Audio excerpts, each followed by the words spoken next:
Well, we are now at peak bluebell, and it's nice to have a bit of sunshine on them to make the colours pop. But yeah, look at this. They're just starting to go now, actually, just starting to go over. But I love this. I absolutely love this.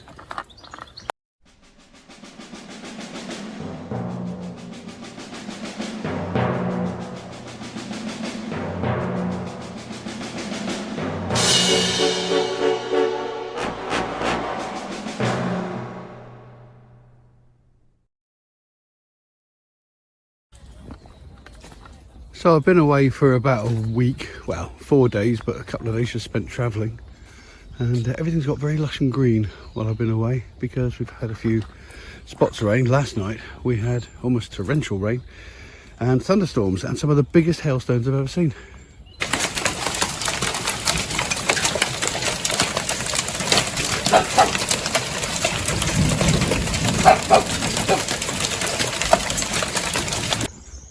But today all is well. Everything's a bit wet, but it's good for the plants. But I'm just looking at the last knockings of the bluebells here. Last knockings of the bluebells. They're all starting to go over now. But what a show they were when they were out. So back from Cornwall, and back on more familiar ground. Well, I say that, actually Cornwall's very familiar ground because I grew up there. But it's a weird thing, isn't it? I only lived in Cornwall for 18 years, all right, before I came up to the southeast. And I've been up here for 45 years, but I still think of Cornwall as home. I think it's because it's where I grew up, because I was in Penzance until I was 10, 11, and then we moved to Helston. I was there until I moved away from home at 18 and a half. So I suppose it's things like my education, where you form your best friends, get your first girlfriends, all those sorts of things. It all happened in Cornwall. Plus, of course, all those wonderful family days out, particularly the Sunday afternoon walk, which is kind of a tradition in my family. And all those places you saw in the previous 3 videos are all places that I used to hang out when I was a kid. And indeed, I spent some of my time down there hanging out with people I used to hang out with as a kid, such as my brother Si and my mate Rick and loads of other people I met at Florida. But I said, now we're back to the normality, back to Buckinghamshire, which is still beautiful. I miss the sea. I have to say, I could live here forever, I think, if I had the sea nearby. But I think in the next couple of years, I'll move closer to the sea. But it is beautiful around here. And this morning, everything smells fantastic because of that overnight rain. Look at this beautiful hawthorn tree. They've gone pink and white.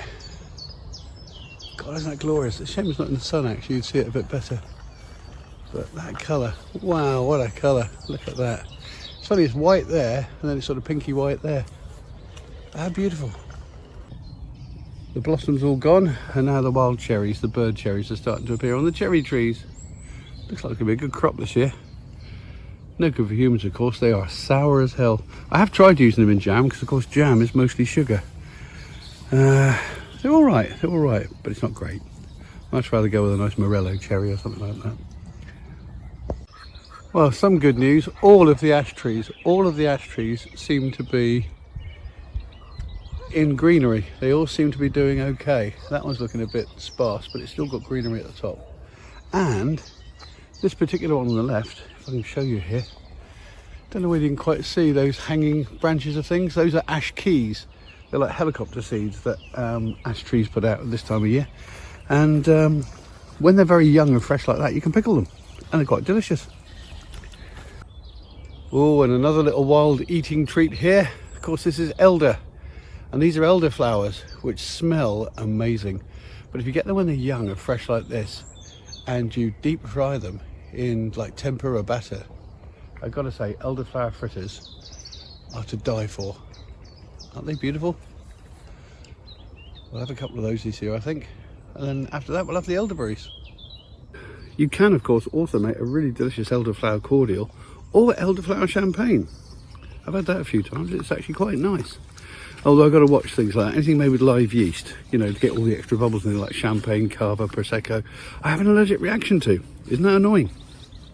The only other person I've ever met who's got that same reaction is Sir Stephen Fry, who I used to work with when I worked on QI, the TV show.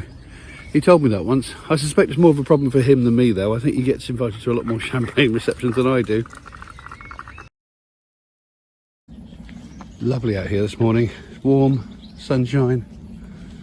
Everything feels a little bit damp, but you know, the plants could do with it. We had no rain for I think 21 days, so it's a good thing for the plants. Certainly everything seems a lot greener than when I went away. A lot more bracken coming up now all over the place, and everything's going white with cow parsley. Look at it all, loads and loads and loads of it.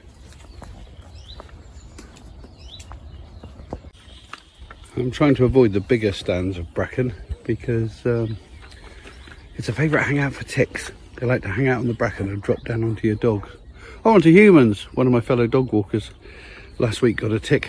She thinks over here, she's not sure, but she thinks over here. Nasty little things, and she's now having to be treated for Lyme's disease just in case. But yeah, it's tick season, so I shall have to check the dogs every time we get back from the walks.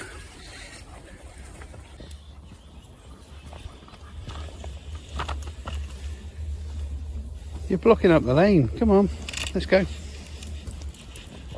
That's it. It's not very wide, this bit. Loving all the bird song this morning.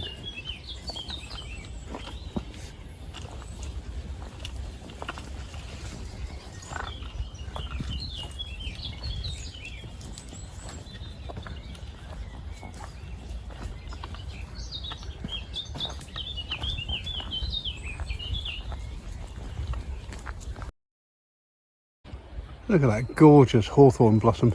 Isn't it lovely? Beautiful, like snow. Lots more hawthorn here. Look at it, look, look, look. Isn't it lovely? The flowers have now fully come out on the guelder rose. And as I've said in previous videos, this isn't actually a rose at all. It's actually related to maples and sycamores. You can probably see from the shape of the leaf. But what a flower. What a flower. Look at this. And the whole bush looks fantastic, and I should say smells fantastic as well. The daffodils have now gone, the bluebells are going over. It's the time of the buttercups now, and they're all coming up everywhere. And these fields will be completely yellow in about a week's time. Beautiful. There's an ash tree here with absolutely no foliage whatsoever. That's a bad sign. That could be ash dieback. The one over there, it's got loads of foliage on it. Look, the thinner one just in the background there. Both ash trees right next to each other. Look at the difference. Now these very tall stems that you can see here, these little buds on the top, this is crow garlic, and last year I had quite a lot from these. They were lovely. Those bulbs will grow on the top into little balls, these of which consist of loads of little tiny, very strongly tasting onions. Now what I did was I took a load of the seeds last year and I threw them out into the grass here, so I'm hoping we'll see a few more come up, because that is a really tasty wild treat. These big leaves here, this is all hogweed, not giant hogweed thankfully, but just normal hogweed. When the buds start coming out for that with the flowers, those buds are really tasty cooked as well. They're a bit like asparagus with a sort of slightly celery taste, but they're delicious. Look at that, look. Those are infant acorns, tiny little dots on the stem that will turn into acorns in due course. Early hints of hazelnuts. All these little blobs will be hazelnuts, but I won't get any of them. The squirrels will have them a long time before I get a chance to. This is a bed of fresh rosebay willow herb, the flowers of which when they come up are beautiful and pink, and you can use them to make jam. Amazing, eh? Flower flavoured jam. I know when my grandkids discovered I had flower flavoured jam, they said, "You're joking, right?" And they tried it, and they ended up taking about 3 jars home with them.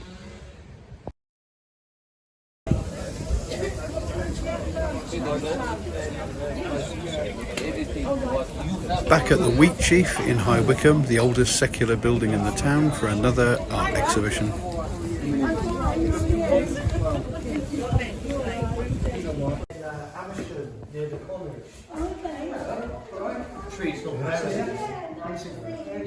I've always thought of that one. Tuesday, Friday, Saturday, Sunday. Yeah. Well, we haven't really come down to settle all that. Right, okay. Well, the hard bit to go up is now, isn't there? Ken's making bread at the moment, so I have to get him. The thing is, I don't have to buy salad anyway. Unless you want to do that. Either way it works. Come on, take it. No, that whole floor. Don't want stuff in mine. Right, okay. Yeah. My home is a little bit more empty. Oh, okay, there you go. At some point, I guess you'll have a mini one as well. Yeah.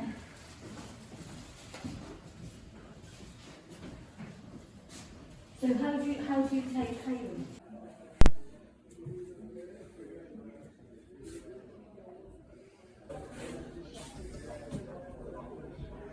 Wow. Oh. Let me show you the super rare. Oh, what's the super rare thing? Well, books have been written Right. about trade tokens that were issued in 1670. Right. You recognise the front cover of the book is Okay, this is High Wycombe, yeah. High Wycombe, and you'll see the token. Right. And there they are. They are the Wycombe tokens. Wow. So there you go. These are fantastic. the Wycombe tokens.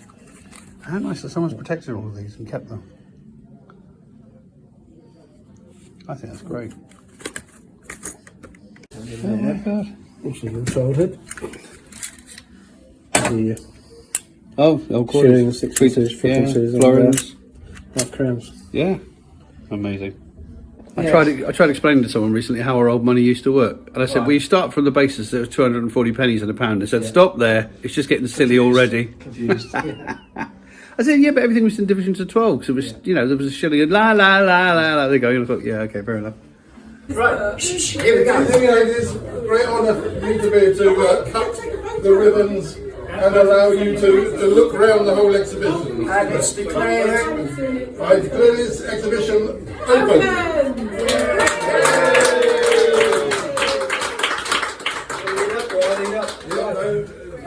Let's go. I suggest, as Mark said, I suggest people go from either work from the top, come back, or go to the first one up.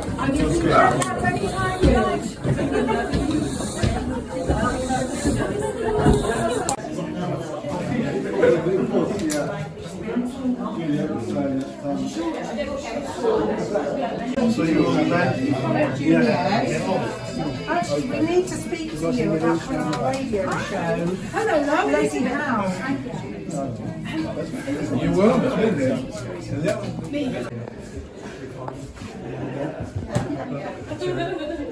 Yeah. Now, how do I said,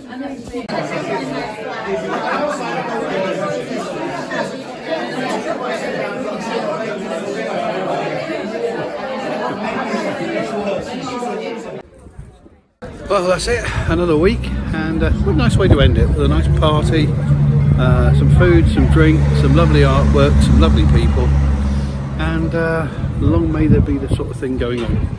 In the meantime, I'll see you next week. So that means I want to say toodle pip.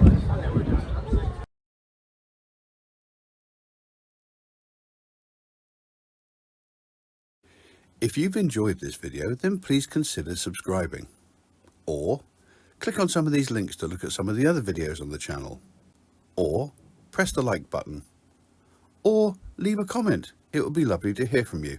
Any combination of those four things would be wonderful. Thank you very much.